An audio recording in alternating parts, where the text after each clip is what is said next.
Hey everyone, Sirturmund here again. And today we're gonna showcase a little bit of Kinemon. So the next 3 videos are gonna be Kinemon gameplay. Today's matchup is gonna be against Kid. So Film Kid, which all of a sudden in the past few weeks has become a really popular deck that you've seen in a lot of Treasure Cups and a lot of regionals. And for good reason. Film Kid is very, very good. So anyways, hope you enjoyed this matchup of Kinemon versus Kid. And if you do, make sure to like the video below and subscribe to us. We post One Piece gameplay videos every single day.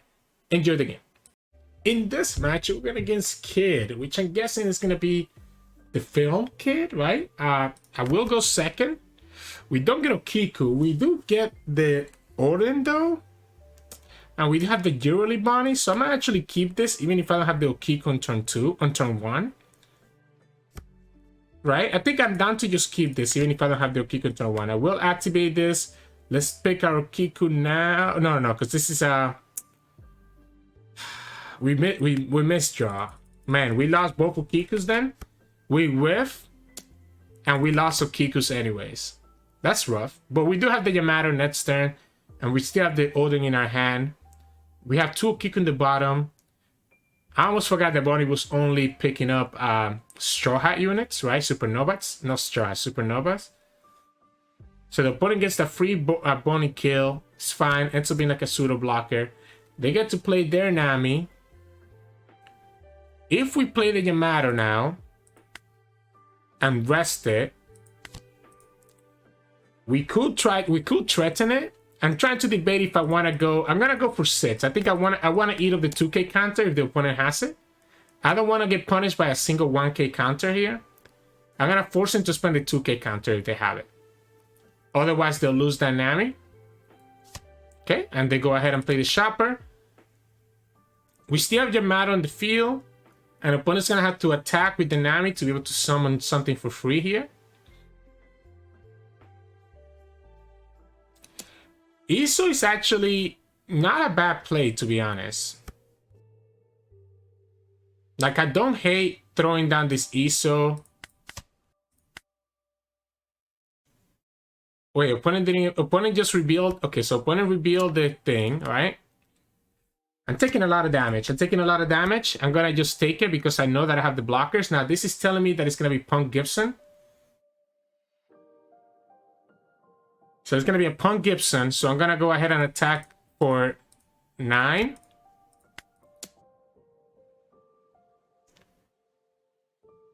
Force the opponent to play Punk Gibson plus something else. If they want it. Otherwise, they'll lose the Nami, and I'm okay with them losing Nami. That way they stop drawing. Okay, they decided not to go for it. That's cool. I'm not going to play Izou, right? And I'm not going to play anything else. So I think I'm just going to attack here for 5. And then I'm just going to develop both blockers. Okay.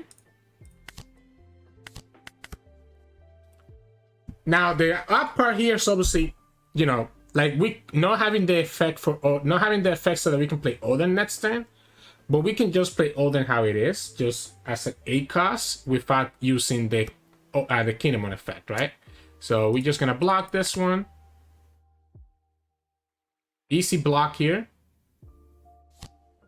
Opponent goes for their Sorrow. The other option here is actually to play the Izou. How interesting would this Izou play be? Opponent still has the Punk Gibson, remember. So if I play Izou, I'm still going to have to go up to 10. So that's 4 done. Izou is going to be 3, and then I get 1 done left. I'm down for that. I'm down to go ahead and go for 10 again. We have a lot of counter value, so I don't think it's necessary for us to add. There's the Punk Gibson.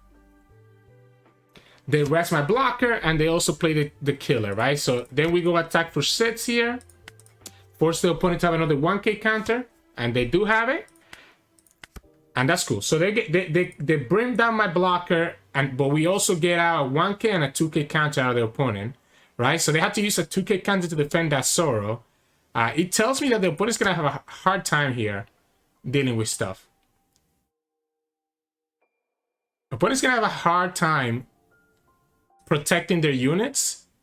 So if we can keep their board more or less clear, we might have a chance. Opponent has spent a lot of Dawn here. If they want to attack with Kid again, they will have to discard another card from their hand. I'm down to save this Yamato. I think if I had the Yamato on the field, I'm chilling. And then we have the blocker plus Oden next turn.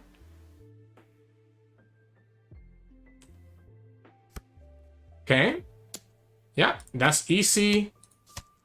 4K counter, right? Opponent plays the Law. Gets to bounce back the Sorrow. And plays the Killer. Okay. So, unfortunately, that does mean that the opponent still has that Sorrow in their hand. We could just play the Oden right here. Or do I want to play the Okiku? I'm really delaying this Oden by a lot. I'm delaying this Oden by a lot, right? So we could go Izou again on this guy, right? We still have 7. We can go and attack this for 3 here. Okay, opponent just gives it to us. That's cool.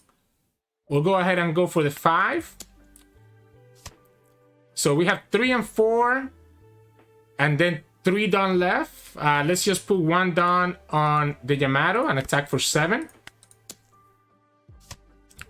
Alright, and then I'm just going to play the Okiku, sorry. I'm going to play the Okiku and the Bege. And keep the 2 Dawn open in case that we get a Punk Gibson from our life. Opponent has the Sorrow. Also now has a bunch more cards in their hand. But our board is kind of nasty. Now, I need to develop the Oden eventually.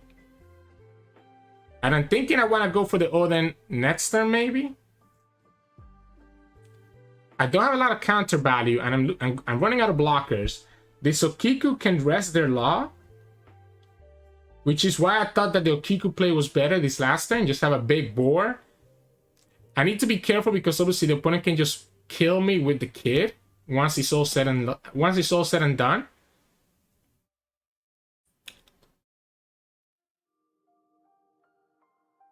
Like, opponent can literally just kill me with their Kid, right?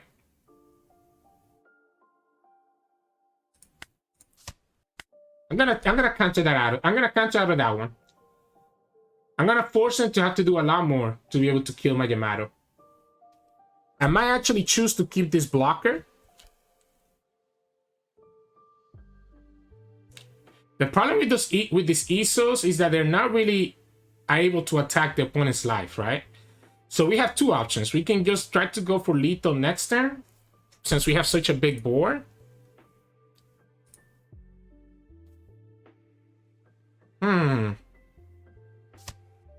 They're gonna attack again. So they get rid of their Frankie. I'm gonna block this one. I'm gonna force him to attack, right? I wanna force him to attack. They don't attack with the Law, which makes no sense to me, because I mean, you know I'm gonna rest it. So I can rest the Law while hitting their life. Do we have enough? Opponent has a Punk Gibson, right? Opponent has a Punk Gibson is what they're showing me here. So let's go like this first. We know they have the Sorrow in their hand, right? So we know they have a Sorrow in their hand. They have another Sorrow in their hand. The one that they bounced back with the Law earlier. So they have a Sorrow in their hand, which is a 1K counter. And with two Dawn open, it's telling me that they have access to a Punk Gibson, which is exactly what happened here. So they have a 1K counter here. We don't have any blockers. We could just straight up lose next turn if we don't go for life here. So maybe the correct play was actually to make sure that we go for this. So the opponent has the Sorrow next turn and has the double attack. So this is 1, 2, 3, 4 attacks that the opponent has. So we need to kill this Law first. We need to kill this Law first. I'm gonna go like this. If the opponent wants to save it with the Sorrow, we can kill it with one of the Izous. And the opponent will, I guess the opponent will still have a card left when they draw. Okay. I think we have to just play Oden. I think we have to just play the Oden. Opponent has the Sorrow. The problem is the double attack here, right? So they have the Zoro and they have a Luffy. So the Luffy blocker they cannot play because the Luffy blocker is 7 down.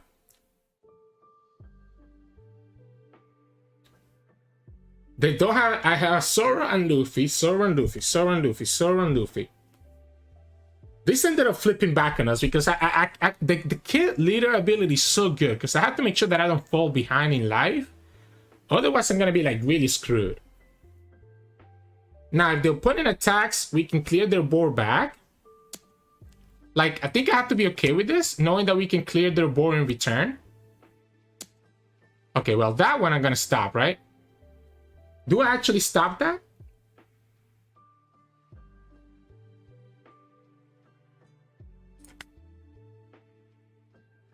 I'm down to force it. I'm down to force the attack. That way it's like a pseudo blocker. Right? So I'm down to force the attack. Putting 2 down on it didn't matter. I know that you have nothing that can actually... So the Luffy... I need to actually... I forgot how much counter that Luffy has. Right? So I forgot how much that counter that Luffy has. He has no counter. So we know that the opponent has a 1k counter in their hand. And that's all they have. So what we can do is actually go 6 here. And we go another 6 here. Okay. So now the opponent shouldn't have enough attacks to actually kill me. This is going to take 3 to be able to restand it. We can go here. Attack for 6 again. Again, we know that the opponent has Zoro, right? And we know that next turn they're going to have their blocker. So let's go for 8. We can restand it. And just leave it like this, right? Just set it up for next turn. The opponent has the Luffy blocker. And it's going to get another card from the Nami. When they attack here. So they get the Brook. The problem is that I have nothing else in my hand, right?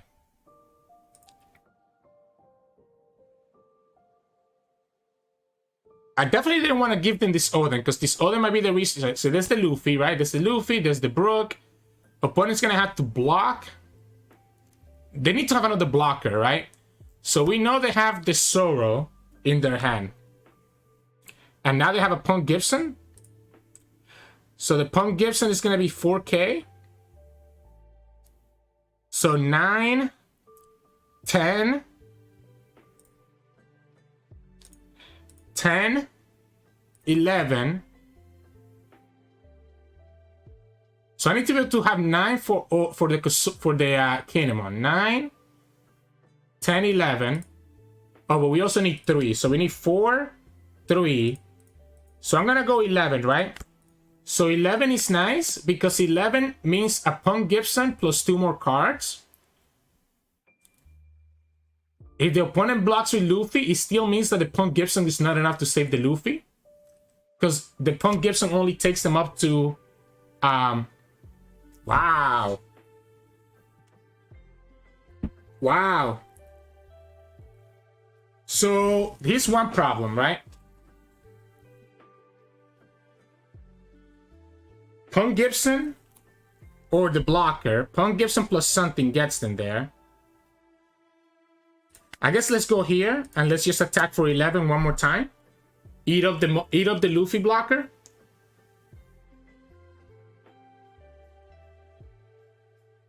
So this is to eat up the Luffy blocker here, right? Because it's going to be a Punk Gibson plus something else.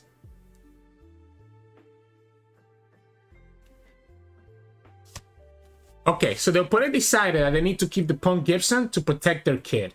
If we attack into the kid and the opponent plays the Punk Gibson, they can actually save, like they'll have enough next turn to attack 4 times, which is enough to potentially kill us. I guess what I have to do is just go for it. The other option is to kill the Nami. But then I'm just letting them get the Punk Gibson for later. So I'm just gonna go for 9 and eat up the Punk Gibson plus another card. It's not a Punk Gibson. It's just a bunch of units. Okay, so opponent has to go for lethal, and they could potentially have it unless we have 3 cards. We have 2k counter in hand, and we have 3 cards to potentially draw other counters from, right? And we also potentially could have a Paradise Waterfall on our life that could rest their units. No, no, no, no, no, you can't do that. Are you kidding me? You can't do that. You have to just go live. You have 4 attacks. You have to just go live. Now you have to use up a card to attack again with the kid. No way. You literally just need to go for life. You can't beat that now, right? This is gonna just be 8. We just attacked twice. Yeah. You had to go for life. You know that you lose next turn. You know that you lose next turn no matter what. They got cocky because of the blocker. So if they go for life, I mean, unfortunately, we cannot see what the last 2 cards in our life is, but we know that one of them was actually an Oden. We has no counter, has no trigger. So right away, I already have 1 deck card right here. I only have 2k, right? If opponent just attacks, I guess they have to make sure that at least one of these has to attack for 7, right? So they have to make sure that all of these guys have to attack for 7. And that's not counting whatever other counter I might have here, right? So if they start here for 7, that's 2 done, right? And we draw the Oden. Then they attack again for 7. That's 2 more done. And we draw whatever else here. Then they can put, I guess, another 3 done on the kid. Attack for 8. And then attack for 8 one more time. So it would have to be like 7, 7, 8, 8. And that probably was not enough, because if we get a 2k counter out of this, they still lose. But you still have to go for life. Like, you're not beating the kid, the Oden. I guess their thought is that we have the counters for it, and they can play the Luffy. But if we have the counters to survive their attack, we have the counters to save the Oden if you try to kill the Oden. So regardless, if I have the counters, I end up saving my Oden or saving my life, and I just win next thing. You have to just play as if I have nothing else in my hand. Opponent didn't do that, and they ended up getting punished. A little bit of a weird game. I actually thought we kind of were in the back foot because of the kid ability being able to let him attack twice, and us using up a lot of our blockers early on. But it ended up working out. We got there. We played around the Punk Gibson. Opponent ended up not having it, but it's still properly to play around it when the opponent kept 2 done like that. So hope you all enjoyed to this game. If you did, make sure to like the video below and subscribe to us. We post One Piece videos every single day. We'll continue with some Kinemon gameplay for the next 2 days. So hope to see you back here if you like Kinemon decks. Enjoy.